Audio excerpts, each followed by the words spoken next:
August 19, 1942, Dieppe, France. Dawn broke over the English Channel, with a blood-red sky that sailors knew meant trouble ahead.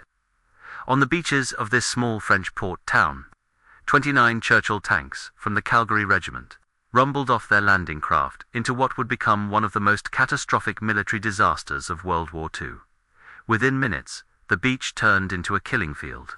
German machine guns raked the exposed shoreline from concrete bunkers built into the cliffs. The Churchill tanks, Britain's newest armoured weapon, bogged down immediately on the shingle beach.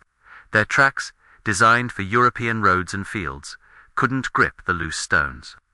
12 tanks threw their tracks within minutes, becoming sitting targets. To sank outright, the remaining 15 struggled across the beach toward the town, only to find their path blocked by massive concrete obstacles the planners never knew existed. By noon, not a single tank had made it into Dieppe proper. All 29 sat destroyed or abandoned on the beach.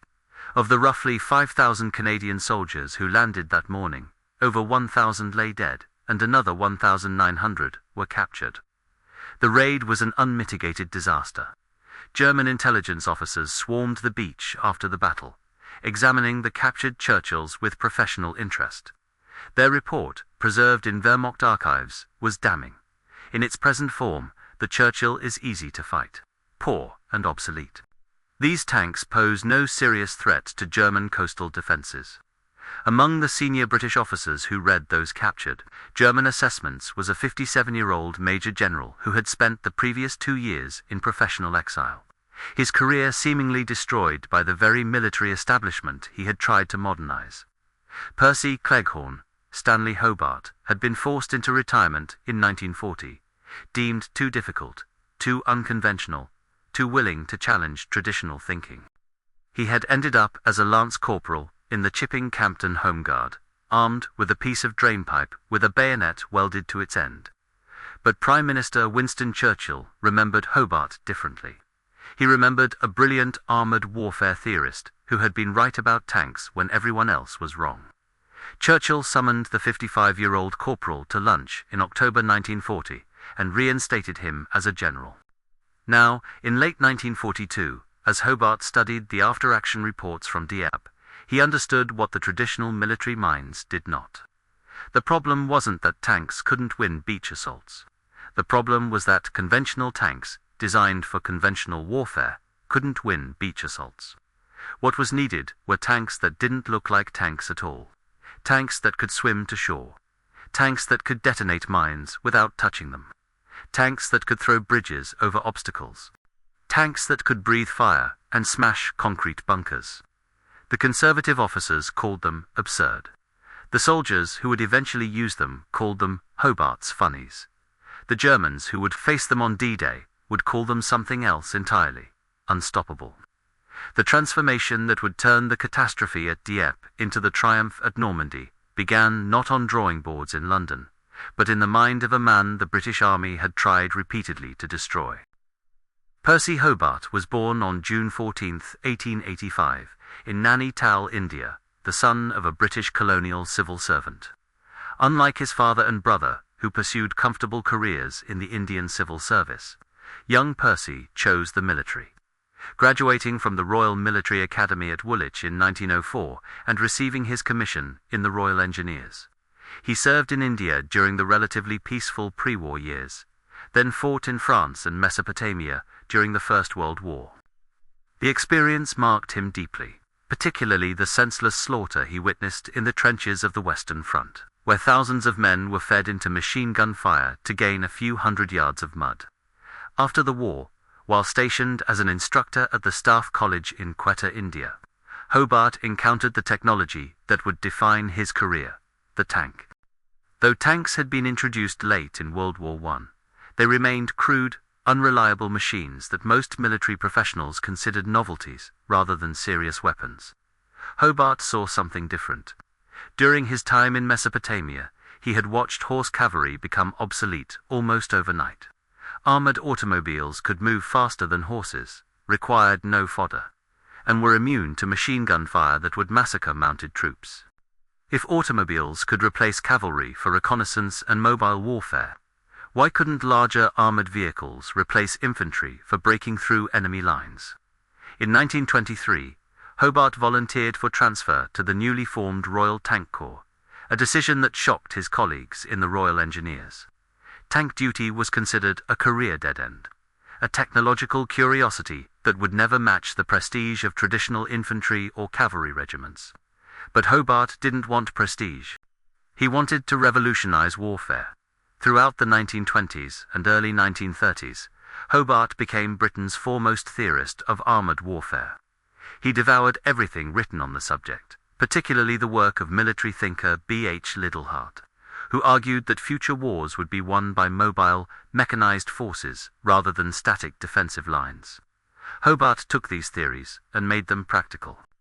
As an instructor, and later as Inspector General of the Royal Tank Corps, he developed training exercises that emphasized speed, surprise, and independent action by tank units. Traditional British military doctrine called for tanks to move slowly alongside infantry, providing close support. Hobart's doctrine called for tanks to punch through enemy lines independently, then race deep into rear areas to destroy supply lines, headquarters, and artillery positions before the enemy could react. In 1934, Hobart was promoted to brigadier and given command of the 1st Tank Brigade, Britain's first permanent armored unit. He immediately began implementing his revolutionary ideas in field exercises on Salisbury Plain. What happened next scandalized the conservative British military establishment. During a major exercise, Hobart's Tank Brigade moved at night, something traditional commanders considered impossible. They covered over 60 miles in darkness, completely bypassing the defending forces' front lines, and captured the enemy headquarters before dawn. The exercise umpires declared the move unrealistic and ruled it invalid. Hobart protested that enemy headquarters would be just as dead, regardless of what umpires thought. The incident made powerful enemies. His personal life didn't help. In 1927, while serving at the Staff College in Quetta, Hobart had appeared as correspondent in a divorce case involving one of his student officers. He would eventually marry the officer's wife, Dorothea Field, but the scandal followed him throughout his career. Conservative officers, already suspicious of his unorthodox tactical ideas, now had personal reasons to dislike him. Hobart's sister had married Bernard Montgomery, the future field marshal, which should have helped his career. Instead, Montgomery and Hobart maintained a difficult relationship. Both men too brilliant and too stubborn to work comfortably together. In 1937, Hobart was promoted to Major General, but instead of receiving a prestigious combat command, he was sent to Egypt as Deputy Director of Staff Duties. The posting was meant to sideline him, keep him away from Britain, where his ideas might contaminate traditional thinking. What the conservative establishment didn't anticipate was that Hobart would excel in Egypt. He was assigned to form and train Mobile Force Egypt, a small experimental unit that critics mockingly called the Mobile. Farce Hobart ignored the mockery and built the force into a highly trained, aggressive armored unit that would eventually become the famous 7th Armored Division, known throughout World War II as the Desert Rats. But Hobart's abrasive personality and his constant battles with local commanders who resisted his methods proved too much. In December 1939, just 3 months into World War II, General Sir Archibald Wavell relieved Hobart of command and forced him into retirement. The man who had created the doctrines and trained the units that would win Britain's first victories against the Germans in North Africa was sent home in disgrace. By summer 1940, with France fallen and Britain standing alone against Nazi Germany, Percy Hobart was serving as a lance corporal in the Chipping Campden Home Guard. His weapon was a piece of drain pipe with a bayonet welded to one end. Useless against anything except perhaps frightening crows. The British Army, facing the very mobile armoured warfare that Hobart had predicted and prepared for, was led by generals who had spent the 1930s ensuring that Hobart's ideas would never contaminate their traditional thinking. Then Winston Churchill read a newspaper article. In late summer 1940, Britain's new Prime Minister Winston Churchill was reading the Sunday Pictorial when an article caught his attention. The headline read, "We have wasted brains." The author, B.H. Liddellhart, Britain's most respected military theorist, argued that the British military establishment was ignoring some of the country's brightest minds. He specifically mentioned Percy Hobart as a genius whose career had been destroyed by small-minded traditionalists. Churchill, who had personally championed the development of tanks during World War I, recognized the name immediately. He was shocked to learn that Hobart had been forced into retirement just as the war was starting, and was now serving as a corporal in the Home Guard. The Prime Minister wrote to the Chief of the Imperial General Staff, Field Marshal Sir John Dill, demanding an explanation. Dill's response, preserved in official files, attempted to justify the decision. Hobart is difficult to work with. His personality creates friction. While his technical knowledge is considerable, his attitude towards senior officers has been consistently problematic. Churchill's response was blistering. We are now at war, fighting for our lives, and we cannot afford to confine army appointments to officers who have excited no hostile comment in their career. I have been shocked at the persecution to which he has been subjected. In October 1940, Churchill summoned the 55-year-old Home Guard corporal to lunch and personally reinstated him as a Major General. Churchill assigned Hobart to raise and train the 11th Armoured Division, one of Britain's new mechanized units. The Conservative establishment was furious, but Churchill was immovable. In a letter to Dill, he wrote, "I have carefully read your note to me and the summary of the case, for and against General Hobart. We cannot afford to confine army appointments to persons who have excited no hostile comments in their career." The catalogue of General Hobart's difficulties shows he had the root of the matter in him, and also the vision. Hobart threw himself into training the 11th Armoured Division with characteristic intensity. He demanded long hours, constant exercises, and absolute technical proficiency. Officers who couldn't keep up were removed. Soldiers learned to hate him during training and love him in combat, where his preparation saved their lives.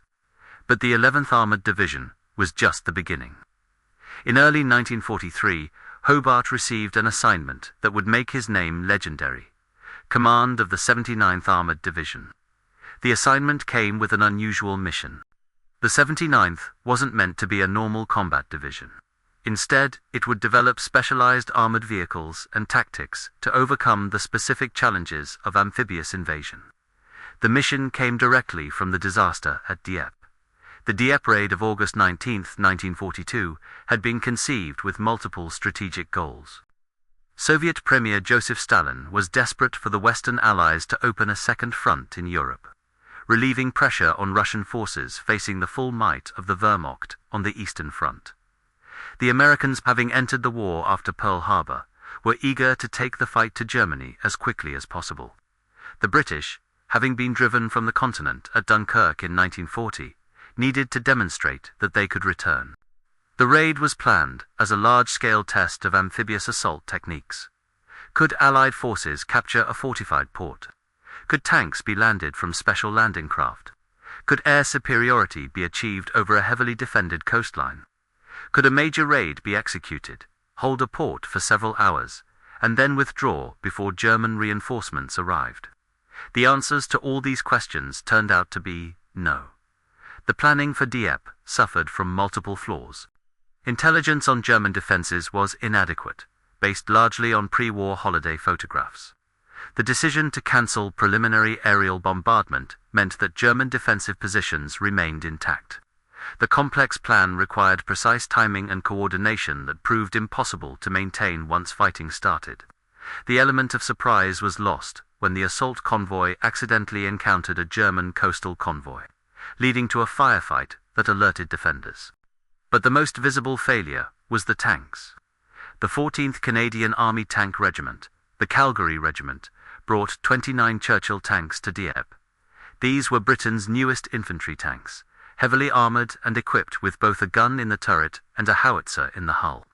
On paper, they should have been unstoppable juggernauts. In reality, they were death traps. The landing craft carrying the tanks approached the beach under intense fire. Several landing craft were hit before reaching shore, drowning their crews and tanks. Those that made it to the beach immediately encountered the first problem: the shingle. Dieppe's beach wasn't sand. It was covered in chert, smooth stones ranging from golf ball to baseball size. The Churchill's tracks, designed for roads and firm ground, couldn't gain purchase. The stones jammed into the track mechanisms, breaking track pins. Tanks that managed to cross the beach found a concrete seawall blocking access to the town, with only a few narrow exits, all covered by German anti-tank guns. Some tankers attempted to use experimental equipment. 3 Churchills carried oak flamethrowers, intended to clear German bunkers. The flamethrower on the troop commander's tank was knocked off during landing, rendering it useless. Another tank managed to deploy its flamethrower, but was quickly destroyed. 5 Churchills carried beach track laying devices, chest paling mats they could unroll to create a firm path over the stones. Most of these tanks were destroyed before they could deploy their equipment. By mid-morning, with casualties mounting catastrophically and no progress being made, the decision was made to evacuate.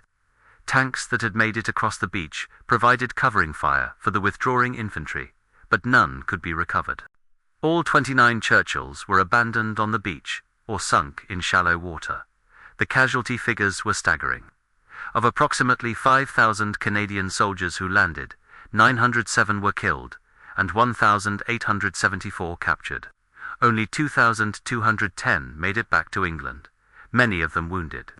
The Royal Air Force lost 106 aircraft trying to provide air cover.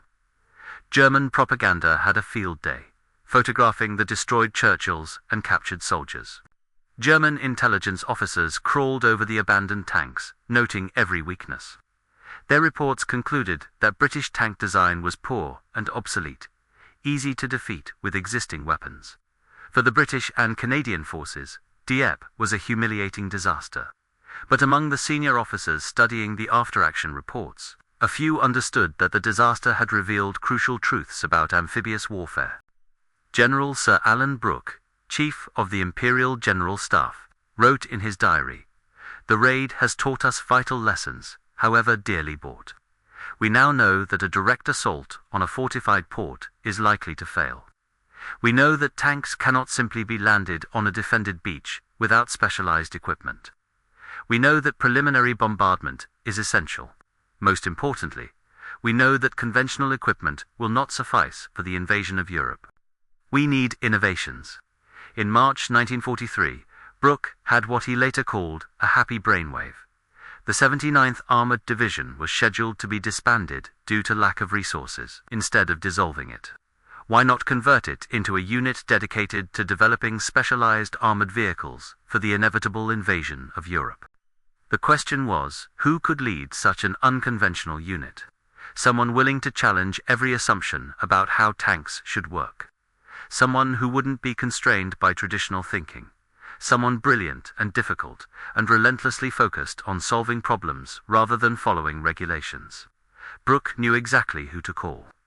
Percy Hobart, at age 57, was initially suspicious of the assignment.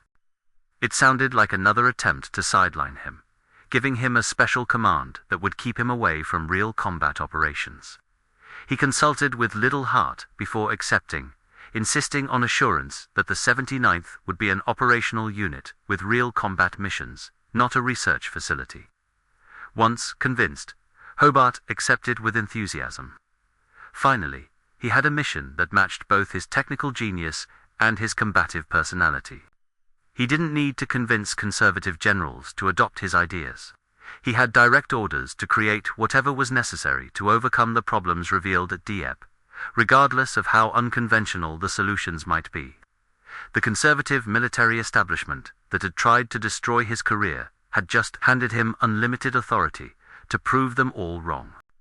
By mid-1943, the 79th Armoured Division headquarters at Hawford, on England's southeast coast, had become something between an experimental laboratory and a mad inventor's workshop. Traditional armoured divisions consisted of tank regiments, equipped with standard vehicles, operating under standard doctrine, training for standard missions. The 79th consisted of engineers, inventors, tankers, and civilian contractors working together to create vehicles that had never existed before. Hobart threw himself into the work with obsessive energy. He was 58 years old, but routinely worked 16-hour days. His subordinates learned that bringing him a problem without potential solutions was unwise. His response would be blistering. "Don't tell me what can't be done. Tell me 3 ways it might be done, and we'll test all 3. The first challenge was swimming tanks. Dieppe had demonstrated that landing craft couldn't get tanks directly onto beaches under fire. Landing craft were large, slow targets that German coastal artillery could destroy before they reached shore. What if tanks could be launched from landing craft, while still several miles offshore, then drive themselves to the beach? The idea sounded insane. Tanks weighed 30 to 40 tons. They would sink like stones, but a civilian engineer named Nicholas Straussler had been working on a solution. His design added a collapsible canvas screen around a Sherman tank, creating a boat-like hull that would displace enough water to keep the tank afloat. A propeller driven by the tank's engine would provide propulsion in water. Once ashore, the canvas screen could be dropped, and the tank would function normally. Hobart saw the prototype and immediately grasped its potential. He also saw its limitations. The canvas screen was fragile, easily damaged by waves or enemy fire. The freeboard, the distance from waterline to the top of the canvas, was minimal. Any significant wave could swamp the tank. Launching tanks from landing craft several miles offshore in the English Channel, known for rough seas, even in summer, would be asking a lot from both tanks and crews. Conservative officers argued the design was too risky, that crews would drown when the tanks sank. Hobart's response was characteristic.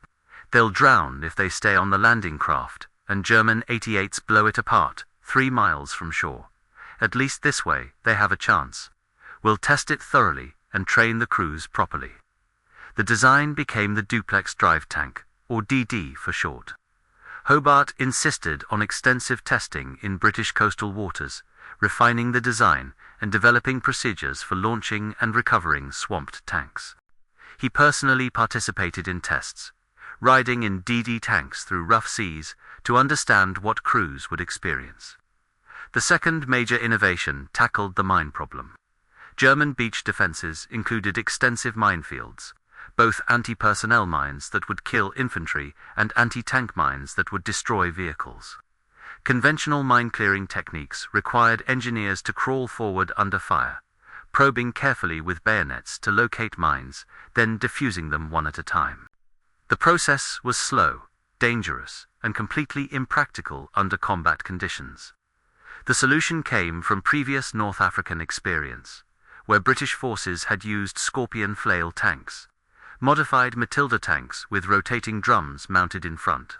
Heavy chains attached to the drum would beat the ground as the drum rotated, detonating mines through percussion without the tank having to touch them. The Scorpion had worked in North Africa, but it had limitations.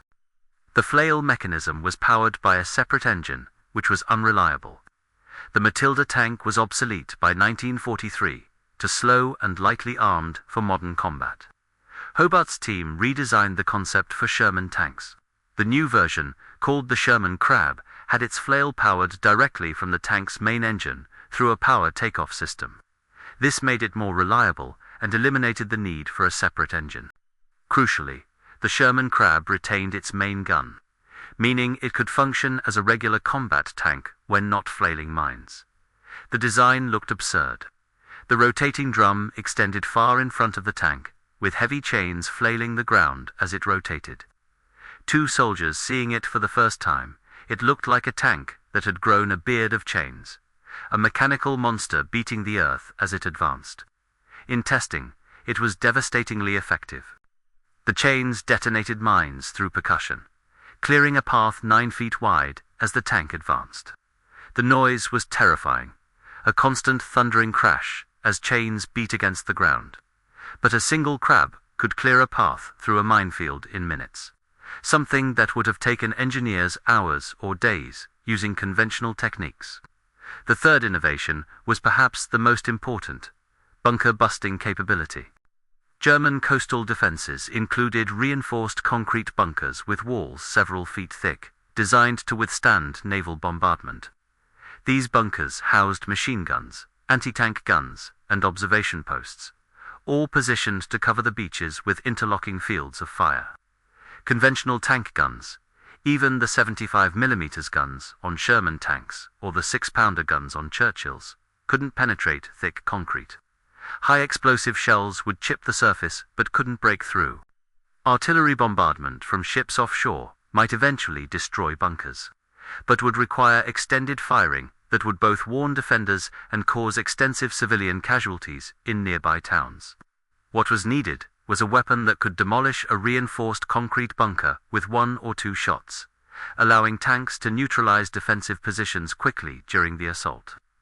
The solution was radical: a mortar that fired demolition charges, not shells. The Churchill Avra, which stood for Armored Vehicle Royal Engineers, replaced the tank's main gun with a petard spigot mortar. The petard fired a projectile that tankers nicknamed the Flying Dustbin, a 40-pound explosive charge shaped like a cylinder, about the size of a large trash can. The charge was propelled by a small explosive cartridge, traveling at low velocity in a high arc like a mortar round. When the Flying Dustbin hit a concrete bunker, the 40 pounds of high explosive would blow a hole through several feet of reinforced concrete, collapsing the structure and killing everyone inside. The Avra had severe limitations. The petard's range was only about 80 yards, requiring the tank to get dangerously close to targets. Reloading required a crew member to expose himself outside the tank to load the next Flying Dustbin into the petard's muzzle. The weapon was inaccurate at anything beyond point-blank range, but against bunkers it was absolutely devastating. No other weapon could reliably destroy a reinforced concrete fortification with a single shot. During testing, engineers built mock bunkers identical to German Atlantic Wall fortifications, then watched as AVREs demolished them with 1 or 2 rounds. Beyond these 3 primary innovations, Hobart's workshops developed dozens of specialized variants. The Churchill Ark, 4 armored ramp carrier, was a Churchill with its turret removed and extendable ramps at front and rear. Other vehicles could drive up one ramp across the Ark's back and down the other ramp, effectively using it as a mobile bridge. Multiple ARKs could be positioned to cross trenches, craters, or seawalls that would otherwise stop vehicles. The Churchill Crocodile replaced the tank's hull-mounted machine gun with fuel carried in an armored trailer towed behind. The flamethrower could project burning fuel up to 150 yards. Useful for clearing trenches and fortifications without requiring the tank to expose itself to point-blank fire. The Avra could be fitted with various attachments for specific tasks. A fascine, a bundle of logs and pipes bound together, could be dropped into ditches or craters to create an instant crossing point. Explosive charges called snakes could be pushed forward and detonated to clear paths through minefields. A bobbin device carried a canvas mat that could be unrolled to create a firm path across soft sand or mud. Each innovation addressed a specific problem identified at Dieppe or anticipated for the invasion of Normandy. Each was tested ruthlessly, refined based on test results, and tested again. Hobart insisted on realistic testing conditions, using live ammunition, actual German defensive layouts copied from intelligence photographs, and full-scale rehearsals. His detractors, and there were many, mocked the bizarre-looking vehicles as Hobart's funnies, a term that suggested they were toys or oddities rather than serious weapons. Hobart didn't care what they were called. He cared whether they would save the lives of the soldiers who would have to cross the beaches of Normandy under fire.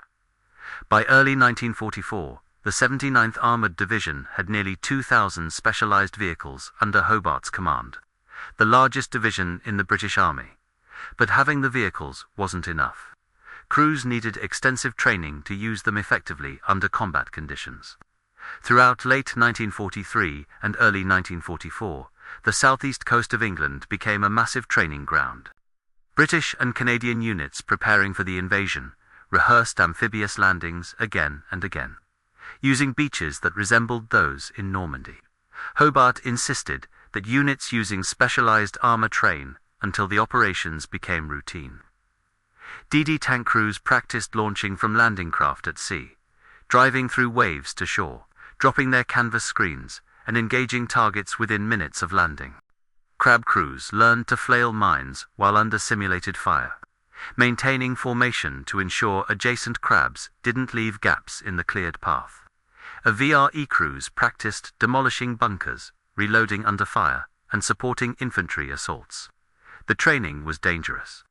DD tanks occasionally sank during exercises, requiring quick-thinking crews to escape before drowning. Flail chains occasionally broke loose, flying through the air like whips that could kill anyone in their path. Flying dustbins were powerful enough that a misfire could destroy the Avra that fired them. Hobart was present constantly, observing exercises, questioning results, demanding improvements. His reputation for being difficult intensified. He would interrupt exercises to point out mistakes, sometimes relieving officers on the spot if he felt they weren't taking training seriously enough. His subordinates learned that perfection was expected. Excuses were not tolerated, and good enough didn't exist in Hobart's vocabulary. But his soldiers also learned that he cared deeply about their survival. Every innovation, every hour of training, every refinement of tactics was designed to get them across the beach alive. The old man pushing them relentlessly was trying to prevent another Dieppe. In early 1944, Hobart demonstrated his vehicles to the Allied Supreme Commanders. General Dwight Eisenhower, Supreme Commander of Allied Forces, was impressed by the DD tanks and immediately understood their value. General Bernard Montgomery, commanding ground forces for the invasion and Hobart's brother-in-law, enthusiastically supported the specialized armor. The real test came with Lieutenant General Omar Bradley, commanding American forces for the invasion. Bradley watched demonstrations of all the funnies, then made a decision that would haunt him afterward. Bradley understood the value of DD tanks and requested 104 American beaches. But he turned down the mine-clearing crabs, the bunker-busting AVREs, and the other specialized vehicles. His reasoning, documented in planning records, reflected American military thinking. The specialized vehicles would require additional training, would complicate logistics by adding another tank type to inventory, and seemed unnecessary given American confidence in firepower and frontal assault tactics. Montgomery argued strenuously that American forces would need the specialized armor, but Bradley was adamant. There weren't enough vehicles to meet both British Canadian and American requirements anyway, so Bradley's refusal was accepted. This decision would have deadly consequences on Omaha Beach. June 6, 1944, began before dawn with the roar of thousands of aircraft engines as Allied bombers and transports filled the skies over the English Channel. Below, an armada of ships such as the world had never seen approached the coast of Normandy.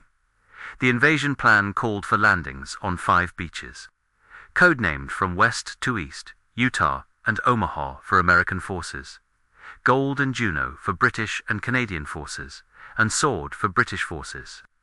Each beach presented unique challenges, varying tide ranges, different offshore obstacles, distinct defensive positions. The specialized armor of Hobart's 79th Armored Division would prove its worth on the British and Canadian beaches, while its absence would contribute to the near disaster at Omaha. On Sword Beach, DD Sherman tanks were launched from landing craft about 2 miles offshore. The seas were rough, with waves 4 to 5 feet high, at the outer limit of what DD tanks could handle. Several tanks swamped and sank, their crews having to be rescued by accompanying boats. But most made it to shore, arriving just ahead of the first wave of infantry. The psychological effect was enormous. German defenders had expected to face infantry armed only with rifles and light weapons. For the first several minutes of the assault, giving them time to inflict maximum casualties before tanks could be brought ashore. Instead, they suddenly faced Sherman tanks that seemed to have materialized from the sea itself, firing their guns while still in the water, covering the approaching infantry landing craft. German machine gun nests that would have massacred infantry were suppressed by tank fire. Concrete bunkers that would have covered the beach with crossfire were engaged by tanks moving inland from the waterline. The first wave of infantry reached the beach with far fewer casualties than expected, because the DD tanks had already neutralized the most dangerous defensive positions. On Gold Beach, Sherman crabs went ashore with the first wave. Their flailing chains detonated mines as they advanced, clearing paths marked with colored tape that infantry could follow safely. Behind the crabs came Churchill AVREs, their flying dustbins demolishing concrete bunkers with massive explosions that could be heard miles away. Churchill arcs positioned themselves at the seawall, creating instant bridges that allowed other vehicles to cross into the town. The specialized armor worked exactly as Hobart had designed it. Each type of funny performed its specific task, supporting the others in a coordinated assault that overcame obstacles systematically. Strongpoints that should have required hours of fighting to capture fell in minutes. Bunkers that should have held up entire battalions were destroyed by single AVR rounds. Minefields that should have channeled troops into killing zones were breached in minutes by crabs. On Juno Beach, assigned to Canadian forces, the specialized armor performed with similar effectiveness. Canadian tank crews, many of whom had lost comrades at Dieppe less than 2 years earlier, took particular satisfaction in using the funnies to accomplish what had been impossible in 1942. But at Omaha Beach, where American forces landed without the specialized armor, the situation was catastrophically different. American planners had counted on pre-invasion bombing and naval gunfire to destroy German defensive positions. The bombing, conducted in darkness through cloud cover, missed the beach defenses entirely, dropping bombs inland, where they killed cattle and destroyed empty fields. Naval gunfire, while intensive, couldn't penetrate the reinforced concrete bunkers. The DD tanks that Bradley had requested were launched too far offshore in rough seas. Of 29 launched, 27 sank, drowning most of their crews. Only 2 made it to shore. The remaining tanks were brought in aboard landing craft, but many were destroyed by German guns before reaching the beach. Without mine-clearing crabs, American engineers had to clear paths through minefields manually under heavy fire, a slow and deadly process. Without bunker-busting AVREs, American forces had to reduce concrete bunkers using infantry tactics, explosive charges, and flamethrowers, requiring close-range assaults that took hours and cost hundreds of lives. By mid-morning, Omaha Beach was a scene of devastation. Bodies floated in the surf. Burning vehicles covered the beach. Entire units were pinned down by German fire from bunkers that should have been destroyed in the first minutes of the assault, but remained operational hours later. For several hours, the situation at Omaha was so desperate that senior commanders discussed abandoning the beach and diverting follow-on forces to other beaches. The Americans eventually succeeded through raw courage and determination. Small groups of soldiers finding gaps in the defenses and fighting their way inland. But the cost was staggering. Approximately 2,400 American casualties at Omaha, compared to about 1,000 total casualties on the 3 British and Canadian beaches combined. The difference wasn't American versus British courage or skill. The difference was that British and Canadian forces had Hobart's funnies, and American forces didn't. By the evening of June 6th, all 5 invasion beaches were secured. The lodgment in